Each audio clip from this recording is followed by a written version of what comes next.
নোয়াখালীর সুবর্ণচরে বাড়ির বধূকে হাত পা বেঁধে মিথ্যা অভিযোগে নির্যাতন করা হয়েছে।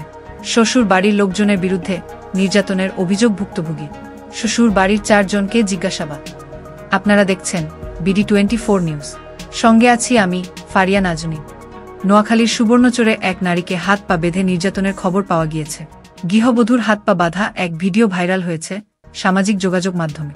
অন্য পুরুষের সাথে সম্পর্কের অপবাদ দিয়ে নির্যাতন করে শ্বশুর বাড়ির লোকজন। এই ঘটনাকে কেন্দ্র করে জিজ্ঞাসাবাদের জন্য শ্বশুর বাড়ির 4 জনকে থানায় নেওয়া হয়েছে। হাত পা বাঁধা অবস্থায় এই নারীর ভিডিও বুধবার থেকে ঘুরছে সামাজিক যোগাযোগ মাধ্যমে। এলাকায় চলছে তোলপাড়। ঘটনা নোয়াখালীর সুবর্ণচরের চরবটা ইউনিয়নে। ভুক্তভোগী জানান, একই এলাকার নূর নবীর সাথে তার 12 বছর আগে বিয়ে হয়। তার স্বামী শারীরিক প্রতিবন্ধী, তাই ভুক্তভোগী কোনো সময় অন্যের বাসায় কাজ করে, আবার কখনো ভিক্ষা করে স্বামী ও 3 সন্তানের ভরণ পোষণ চালা। বিভিন্ন সময় বাড়িতে দেরি করে আসায় শ্বশুর বাড়ির লোকজন বিভিন্ন অপবাদ দিত তাকে।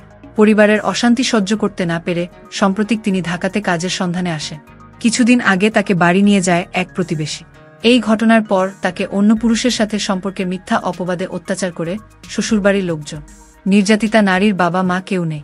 তার সাথে ঘটা অন্যায়ের কথা জানতে পেরে তার এক খালাতো ভাই তাকে উদ্ধার করে। নির্যাতনের অভিযোগ অস্বীকার করেছে শ্বশুরবাড়ির লোকজন। তারা দাবি করছেন আত্মহত্যার চেষ্টা করায় তাকে বেঁধে রাখা হয়। আমার 3টা ছেলে মেয়ে আছে, আমি কি কারণ আত্মহত্যা করবো? আমি সংসার চালাইছি।